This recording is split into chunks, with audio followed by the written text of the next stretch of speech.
Ibarat Allah, ma'asyiral muslimin, seluruh orang yang meninggal dunia mengalami sakarat yang luar biasa. Ibu pernah sakaratul maut enggak? Alhamdulillah. Kalau pernah berarti udah meninggal dong. Ya. Belum pernah kan Pak ya? Tapi Rasulullah mengatakan sesungguhnya sakaratul maut itu bagaikan seluruh mili demi mili tubuh kita, mulai dari kaki, bagaikan digilas oleh bumi ini. Sedangkan digilas oleh truk yang berisi pasir penuh aja udah nggak ketulungan. Dan itu bukan cepat loh Bapak Ibu. Keluarnya ruh demi mili dari tubuh kita ini bukan cepat. Yang cepat itu hanyalah ruh orang yang beriman. Cepat dia keluarnya. Tapi orang kafir bisa berjam-jam. Orang zalim makin hebat kezalimannya, makin lama sakaratnya. Bahkan macam Ariel Sharon, berapa lama sakaratnya? Berapa lama sakaratnya? 6 tahun. Yang meruntuhkan khilafah Islamiyah Al-Uthmani Mustafa Kemal Atatürk, ya, Mustafa Kemal Pasha. Berapa lama sakaratnya? Tahu berapa lama sakaratnya? Mengerikan sakaratnya. Orang-orang zalim yang dosanya berlapis-lapis seperti itu Pak, sakaratnya lama dan dibiarkan oleh Allah tersiksa. Hamba-hamba Allah yang kami muliakan, sakarat ini la haula wala quwata illa billah. Jangankan kita orang biasa, Nabi Muhammad saja sampai didekatkan air di dekatnya, kemudian dia letakkan tangannya ke dalam air itu, lalu dia usapkan ke wajahnya, kemudian dia berdoa, Allahumma hawwin alayya sakaratil maut. Ya Allah, ringankanlah. Nabi aja minta Pak, ringankanlah sakaratul mautku, ringankanlah karena berat, sakit. Saking beratnya beliau pingsan. Saat terbangun, sakarat masih berlanjut. Rasul yang mulia sampai berdoa, Allahumma hawwin alayya sakaratil maut. Malaikat Jibril tak sanggup, lalu mengalihkan wajahnya, tidak mau melihat pada wajah Rasulullah. Lalu Rasul berkata, akarihta minni ya Jibril. Hai Jibril, apakah kau benci kepada saya? Kata Jibril, tidak. Mata mana yang sanggup melihat kekasih Allah dalam sakaratul maut? Berat kaum muslimin, sakaratul maut ini sangat berat. InsyaAllah semua kita akan mengalami. Kalau Bapak Ibu mau tahu siapakah orang yang paling ringan sakaratul mautnya?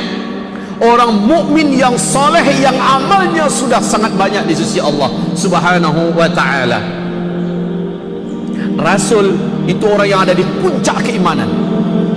Rasul dibuat oleh Allah berat. Ada hadis yang lain, hadis ini hasan. Nabi memang berdoa kepada Allah, ya Rabb, jika seperti ini sakitnya sakaratul maut, ringankan sakaratul maut umatku ya Allah, dan jadikanlah untukku 3 kali lipat agar meringankan mereka.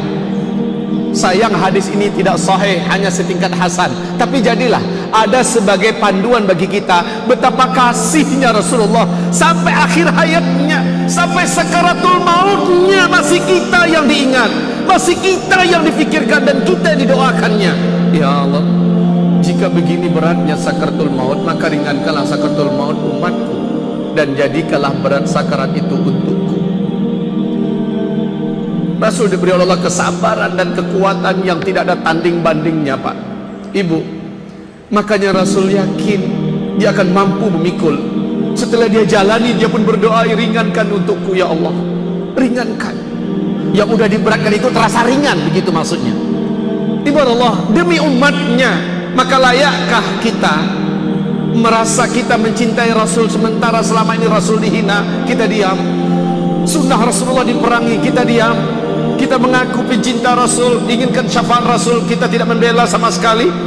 Ketika ada pelecehan-pelecehan terhadap sunnah dan sebagainya, la haula wala quwata illa billah. Baik kaum muslimin, kita lanjut kepada sakarat.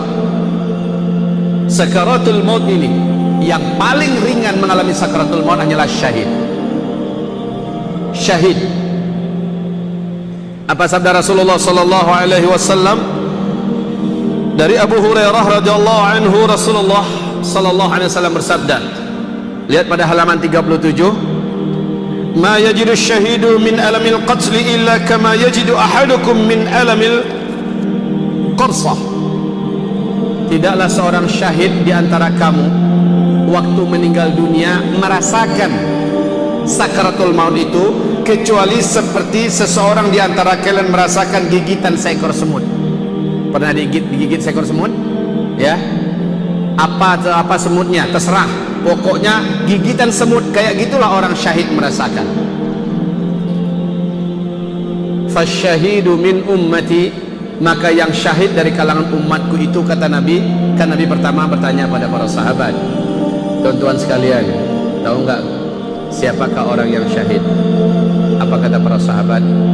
Yang syahid itu ya Rasulullah, orang yang pergi dengan hartanya dan jiwanya lalu berperang di jalan Allah, kemudian dia membunuh lalu terbunuh oleh tangan musuh di medan perang, itulah yang syahid ya Rasulullah. Kata Rasul, fasyahidu min ummati idzan laqalil. Jika demikian betapa sedikitnya umatku yang terhitung syahid. Tidak, kata Rasul. Maka Nabi merinci satu persatu yang syahid itu. Berbahagialah jika kita termasuk salah satu di antara mereka ini. Satu, Nabi mengatakan orang yang terbunuh karena membela agamanya syahid. Dua, orang yang meninggal dunia karena penyakit yang ada di perutnya dan tidak sembuh-sembuh. Sudah berobat tidak sembuh-sembuh, lalu meninggal gara-gara itu, syahid. Orang yang menanggung sakit di kepalanya, apapun nama penyakitnya, ya, kanker, tumor, apalah namanya terserah, ya, dan dia tidak sembuh-sembuh dengan obat-obat yang benar, kemudian dia meninggal, syahid, kata Nabi. Orang yang terbakar, syahid.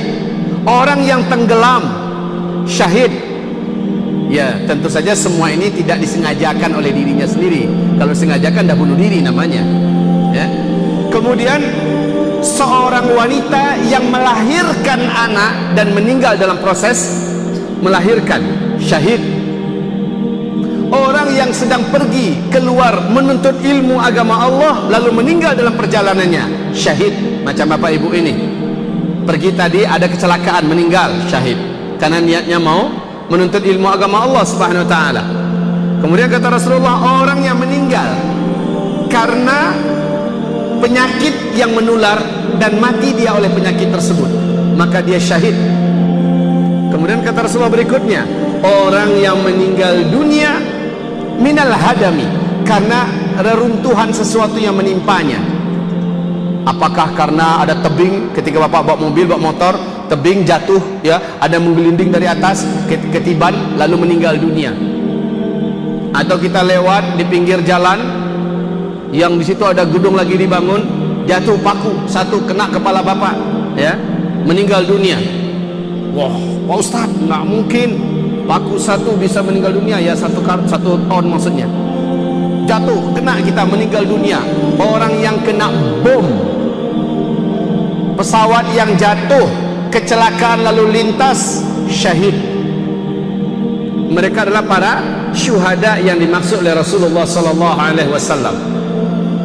Hanya saja mereka-mereka ini tentu saja tidak berhak mendapatkan 6 keistimewaan syahidnya orang syahid di medan tempur. Ya, mereka ini istimewanya hanya kematiannya, sakaratnya ringan. Gitu. Yang kedua, dia bebas dari azab kubur. Sementara proses yang dilakukan kepadanya berlaku secara umum, seperti yang lain-lain yang merasakan. Dimandikan, dikafani, disolatkan, nanti di padang mahsyar dia menjalani hal-hal yang normal. Hanya nanti yang paling pertama dimasukkan surga adalah seluruh yang syahid-syahid ini. Awalu thalathatin min ummati yadkhuluna al-jannah. Yang paling pertama masuk ke dalam surga dari kalangan umatku ada 3 kelompok. Yang kelompok pertama adalah fasyahid, kata Nabi, orang yang syahid. Bapak Ibu yang kami muliakan, selanjutnya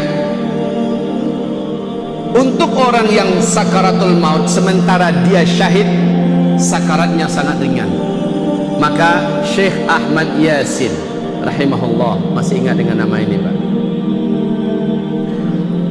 Masih ingat dengan nama ini? Syekh Ahmad Yasin, pendiri intifadah di Palestina. Ketika beliau hidup, beliau berpesan seperti ini: nyawa di tubuh kita hanya satu lembar, dan dia pasti akan keluar. Pastikanlah ia keluar dengan semulia-mulia keadaan, dengan semahal-mahal harga, dan tidak ada kematian yang lebih mulia melebihi syahid. Ini kata beliau, tidak ada kematian yang lebih mulia melebihi syahid. Nah, kaum muslimin yang kami muliakan, kita sadar kita bukan pencinta perang, dan Allah pun sudah mengakui fitrah manusia itu benci perang. Kutiba alaikumul qitalu wa huwa kurhul lakum. Diwajibkan bagi kamu perang, dan perang itu tidak kamu sukai. Allah telah mengatakan itu benar, kita tidak suka perang. Tapi kalau itu terbuka, peluangnya nanti terbuka, jangan lari. Kesempatan, Pak. Kematian tidak akan dipercepat oleh Allah Subhanahu wa taala dengan jihad. Karena kita masuk jihad lalu kita lebih cepat, lebih awal meninggalnya. Tidak. Kematian juga tidak akan ditunda oleh Allah kalau kita lari daripada medan jihad. Allah tidak akan mempercepat kematian karena jihad, dan juga tidak menunda karena lari dari jihad. Khalid bin Walid, di mana beliau meninggalnya? Di medan perang atau di mana? Beliau meninggalnya di atas dipan, tempat tidur. Sampai-sampai ratapannya waktu mau meninggal, tidak ada satu lembah pun yang di dalamnya ada perang, melainkan saya ada di dalamnya. Tidak ada satu bukit pun yang di dalamnya, di atasnya ada perang, melainkan saya ada di atasnya. Tidak ada satu kancah peperangan pun, melainkan saya ada di sana. Saya merindukan syahid. Ternyata Allah memberikan kepada saya akhir hayat di atas dipan. Ini menandakan apa? Perang bukanlah asbab mempercepat kematian. Padahal Khalid ada selalu di tengah-tengah perang. Tidak ada satu mili pun dari tubuhnya, melainkan ada bekas senjata tajam, bekas tombak, bekas panah. Masya Allah. Tetap saja saya berjumpa dengan seorang syekh berusia 94 tahun di Aceh. Selepas tsunami Aceh, saya berjumpa dengannya. Namanya Tengku Toha. Beliau adalah kaki tangannya Daud Bereh. Apa kata beliau? Saya panglima perang yang mendampingi Tengku Daud Bereh. Sejauh perjalanan saya dengan beliau, tidak ada medan perang yang tidak kami masuki. Tetapi ternyata sampai sekarang rindunya kami untuk mendapatkan syahid dari Allah belum dikabulkan. Namun sebenarnya mereka sudah mendapatkan rezeki itu dari Allah. Sebab apa? Sebab Rasulullah bersabda, siapa yang berniat untuk berperang di jalan Allah, siapa yang berniat lalu syahid di jalan Allah, ternyata Allah tidak memberikan jalan kepadanya, ternyata Allah tidak membukakan peluang untuknya, lalu dia mati di atas firashnya, di atas dipannya, mata fahuwa, dia mati, maka dia bimanzilati syuhada, nala manzilata syuhada, dia sampai kepada tingkat para syuhada. Karena niat, Pak, niat. Tidak ada salahnya Bapak Ibu berniatlah, dan bahkan berdoalah, ya Rabb, beri hamba rezeki syahid dengan caramu, beri hamba rezeki syahid dengan caramu. Taib, ibarat yang kami muliakan, dalam sakaratul maut, dalam sakaratul maut tidak salah kalau seandainya Rasul mengajarkan kita doa-doa untuk diringankan sakaratul maut. Salah satu dannya doa yang diajarkan Nabi, atau silakan dengan doa pribadi Bapak Ibu, berdoalah kepada Allah. Karena sakarat itu sangat berat, berdoalah kepada Allah Subhanahu wa taala. Karena sakarat itu kita belum pernah pengalaman, Pak. Sakit aja sebentar kemarin, ya, saya ada sedikit diuji oleh Allah, sempat rebah. Malam tadi saya yakin 100% gak akan sanggup datang kemari. Malam tadi malah puncaknya sakit tuh malam tadi, sampai guling-guling di atas dipan, sakit sekali. Subhanallah, kita hanya baca la ilaha illa anta subhanaka inni kuntu minal zalimin.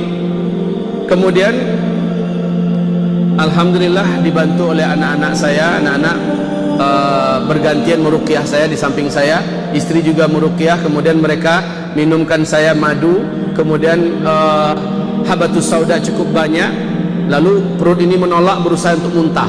Saya tahan terus, dan saya niatkan semua bacaan itu untuk diri saya, semua ini untuk meracuni penyakit yang ada, dan seterusnya.